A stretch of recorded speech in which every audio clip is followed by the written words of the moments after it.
Le toucher, prendre la main, mettre la main sur l'épaule comme ça, c'est quelque chose qui permet souvent d'être un lien entre les personnes. De petites astuces pour mieux faire face aux maladies neurodégénératives. Des conseils dispensés par cette bénévole de l'association France Alzheimer à destination de ces professionnels. En fait, les personnes les plus importantes et en tout cas les plus présentes auprès des malades d'Alzheimer, ce sont les aides à domicile. Bien souvent, elles sont confrontées à des troubles du comportement, type d'agressivité, déambulation, troubles de la reconnaissance. Comment réagir, comment faire? Eh bien, on essaie de leur amener quelques clés.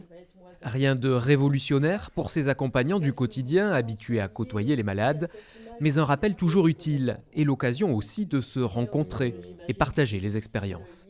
Mon collègue aussi qui vit la même chose que moi, il est confronté aux mêmes difficultés du coup. Donc là, c'est l'occasion aussi de se dire, toi tu fais comment face à la violence, toi tu fais comment pour accompagner la personne sans qu'elle se sente heurtée dans son intimité.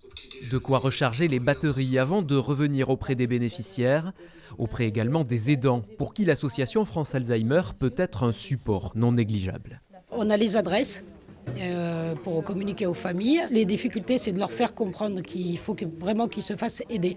Et je pense que cette formation, avec tout ce qu'on a là, on va pouvoir leur apporter beaucoup de réponses.